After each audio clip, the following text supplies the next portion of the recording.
Hello दोस्तों, स्वागत है आपका आपके अपने चैनल लॉ विद मी में। जैसे कि दोस्तों हम अपने इस चैनल पे सिविल और क्रिमिनल लॉ के कुछ एक इम्पॉर्टेंट कंसेप्ट्स कवर करते हैं और आप सबसे शेयर करते हैं। तो जो भी स्टूडेंट्स जुडिशियल सर्विसेज के लिए प्रिपेयर कर रहे हैं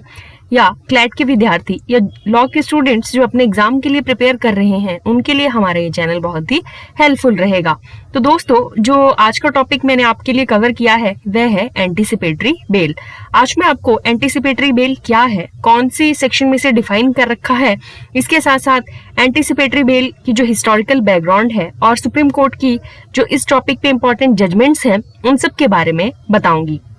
दोस्तों, एंटीसिपेटरी बेल की जो अवधारणा ने तब गति पकड़ी थी जब किसी व्यक्ति की जो है वो प्रतिष्ठा को ठेस पहुंचाने के लिए उसे झूठे केसेस में फंसाया जाता था। ऐसे उदाहरणों में जैसे ही वृद्धि हुई कि जहां जो समाज की रिनाउंड पर्सन है, उनके जो राजनीतिक प्रतिद्वंदी हैं, वह उन्हें झूठे केसेस में जो है वो गिरफ्तार करवाया करते थे और उनकी जो प्रतिष्ठा थी उसको हानि पहुंचाया करते थे। हर एक व्यक्ति की जो व्यक्तिगत स्वतंत्रता है उसके जीवन का एक महत्वपूर्ण अधिकार है, जैसे कि आर्टिकल 21 ऑफ कॉन्स्टिट्यूशन में डिफाइन कर रखा है कि एवरी पर्सन जो है वो राइट टू लाइफ और राइट टू लिबर्टी का जो है वो हकदार है। तो ऐसे कई उदाहरण हैं जहां एक आरोपी के मुकदमे से बचने के लिए जो है वो या फरार होने की संभावना जो है वो बिल्कुल भी नहीं है, उसका कोई भी आपराधिक इतिहास नहीं होता और ना ही वह सबूतों के साथ कोई छेड़छाड़ की संभावना रखता है, तो ऐसे व्यक्तियों को जो है वो एंटीसिपेटरी बेल यानी गिरफ्तारी से पहले ही जो है वो छोड़ा जाता है। तो दोस्तों, जो एंटीसिपेटरी बेल थी उसे लॉ कमीशन ने 41st रिपोर्ट में कहा था कि एंटीसिपेटरी बेल देने की आवश्यकता मुख्य रूप से इसलिए जो है वो उत्पन्न हुई है क्योंकि कभी कभी जो प्रभावशाली व्यक्ति हैं वह अपने प्रतिद्वंदियों को बदनाम करने या कुछ दिन के लिए उन्हें जेल भेजने के उद्देश्य से जो है वो झूठे मामलों में फंसाने की कोशिश करते हैं। तो हमारे सीआरपीसी में 41st लॉ कमीशन की रिपोर्ट के तहत ही एंटीसिपेटरी बेल को जो है वो जोड़ा गया था। सीआरपीसी यानी क्रिमिनल प्रोसीजर कोड की सेक्शन 438 के तहत जो है वो एंटीसिपेटरी बेल दी जाती है जब किसी व्यक्ति को आपराधिक मामले में गिरफ्तारी की कोई आशंका होती है, यानी जब आपको एक रीजनेबल सस्पिशन, एंटीसिपेटरी मतलब एंटीसिपेशन, आशंका, जब किसी व्यक्ति को मियरली आशंका होती है कि उसे जो है वो गिरफ्तार किया जा सकता है, तो जो है तब एंटीसिपेटरी बेल का कंसेप्ट जो है वो सामने आता है। जमानत एक कानूनी राहत है कि एक व्यक्ति अपने मामले में जो है वो अंतिम निर्णय पारित होने तक जो है वो अस्थायी स्वतंत्रता प्राप्त करने का अधिकार हो सकता है। आरोपों की गंभीरता के आधार पर एक व्यक्ति गिरफ्तारी से बचने में सक्षम हो सकता है, हालांकि एक व्यक्ति उसके खिलाफ जो है वो प्राथमिकी दर्ज होने से पहले ही एंटीसिपेटरी बेल के लिए आवेदन कर सकता है,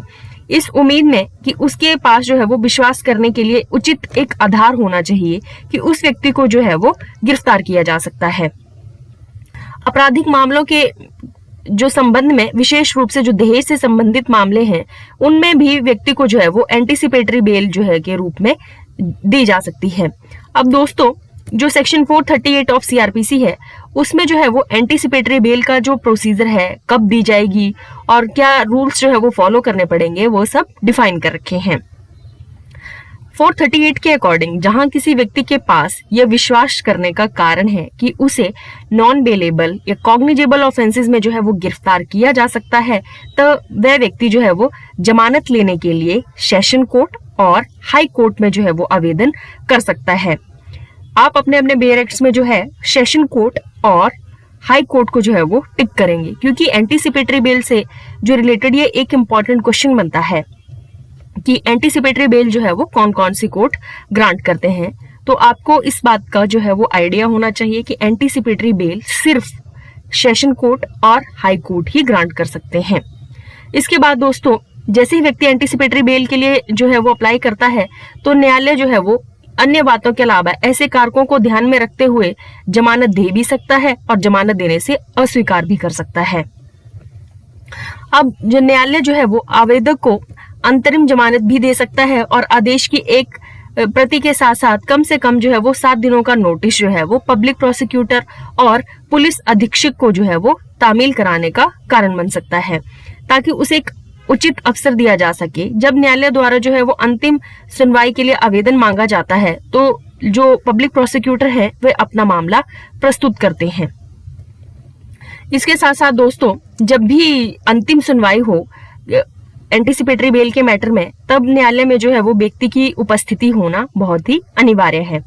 इसके साथ साथ दोस्तों, जब व्यक्ति के पास ये विश्वास करने का एक कारण हो जाता है कि उसे नॉन बेलेबल ऑफेंसेस में गिरफ्तार किया जा सकता है, तो वो इस धारा के तहत सेशन कोर्ट और हाई कोर्ट में जो है वो आवेदन कर सकता है। सेशन कोर्ट और हाई कोर्ट क्लॉज 1 के तहत जो है वो निर्देश देता है और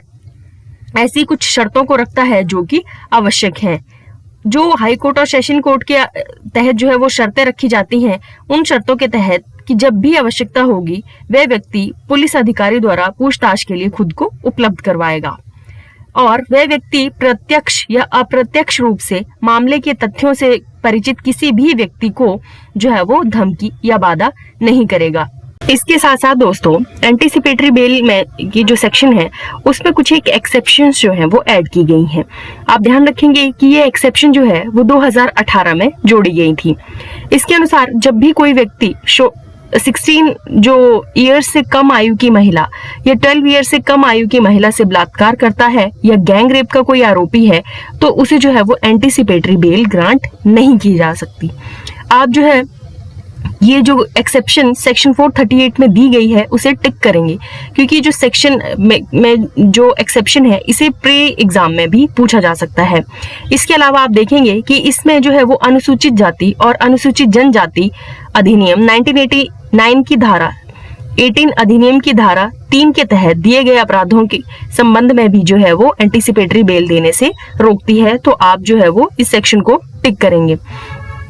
इसके साथ साथ दोस्तों, एंटीसिपेटरी बेल में सुप्रीम कोर्ट द्वारा एक बहुत ही इंपॉर्टेंट जजमेंट दी गई थी और उस जजमेंट में जो है वो कुछ एक गाइडलाइन सुप्रीम कोर्ट द्वारा दी गई थी। तो आप इसे नोट डाउन करेंगे कि ये judgment Gurbaksh Singh Sibbia versus state of Punjab 1980 के मैटर में सुप्रीम कोर्ट द्वारा जो है वो दी गई थी। इस केस में सुप्रीम कोर्ट द्वारा जो गाइडलाइंस दी गई थी उनमें कहा गया था कि जो आवेदक को अदालत में ये साबित करना होगा कि जो विश्वास करने का एक कारण है कि उस व्यक्ति को जो है वो नॉन बेलेबल ऑफेंसेस के तहत जो है वो उसकी गिरफ्तारी हो सकती है, यानी उसे पूर्णतः एक विश्वास होना चाहिए, एक एंटिसिपेशन होना चाहिए कि उसे जो है वो गिरफ्तार नॉन बेलेबल ऑफेंसेस में किया जा सकता है। इसके साथ साथ अदालत को अपने दिमाग का इस्तेमाल करना चाहिए और फैसला करना चाहिए कि क्या राहत के लिए मामला बनाया जाना चाहिए, कि क्या सच में ही ये इस मैटर में एंटीसिपेटरी बेल ग्रांट करनी चाहिए या नहीं ग्रांट करनी चाहिए। इसके अलावा अदालतों ने ये भी माना है कि एंटीसिपेटरी बेल देने से पहले FIR दर्ज करवाना अनिवार्य नहीं है। ये एक आपका इंपॉर्टेंट क्वेश्चन बनता है कि FIR जो है वो एंटीसिपेटरी बेल देने से पहले होना जरूरी है या नहीं। तो आप इसे टिक करेंगे कि FIR का होना जरूरी नहीं है। इसके अलावा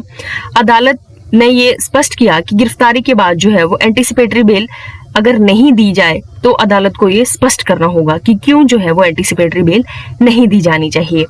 इसके साथ साथ दोस्तों, ये जो एंटीसिपेटरी बेल है इसका कोई ऐसा कोई पर्टिकुलर टाइम फिक्स नहीं है कि ये कितने टाइम के लिए दी जाएगी, कितने टाइम के लिए नहीं दी जाएगी, ये समयबद्ध जो है वो नहीं है। इसके अलावा सुप्रीम कोर्ट ने और भी केसेस में जो है वो एंटीसिपेटरी बेल जो है वो की गाइडलाइंस दी गई थी, जैसे समंदर Singh versus state of Punjab 1987। इसमें सुप्रीम कोर्ट ने कहा था कि जितने भी डाउरी डेथ से के रिलेटेड मैटर है उनमें एंटीसिपेटरी बेल जो है वो नहीं दी जानी चाहिए। इसके साथ साथ दोस्तों, सुशीला अग्रवाल वर्सेस जो है वो स्टेट ऑफ दिल्ली 2020 में भी सुप्रीम कोर्ट ने जो है वो एंटीसिपेटरी बेल पे अपना एक बहुत ही इंपॉर्टेंट डिसीजन दिया था। इन सब केसेस को जो मैं आपके साथ डिस्कस करती जा रही हूँ, आप प्लीज इन्हें नोट डाउन करते रहें। अब लास्ट में जो इसका कंक्लूजन ये है कि एंटीसिपेटरी बेल जो है वो आर्टिकल 21 राइट टू लाइफ और लिबर्टी का एक बहुत ही इंपॉर्टेंट पार्ट है। जब कोई व्यक्ति किसी व्यक्ति को जो है वो फॉल्स केसेस में फंसाता है तो उसका जो है राइट टू लाइफ और लिबर्टी दोनों ही वैलिड होते हैं। तो ऐसे केसेस में जो है वो एंटीसिपेटरी बेल बहुत ही इंपॉर्टेंट भूमिका अदा करती है। तो दोस्तों, आई होप आपको वीडियो अच्छी लगी हो। अगर आपको वीडियो अच्छी लगी हो तो please like, share and subscribe my channel. Thank you दोस्तों।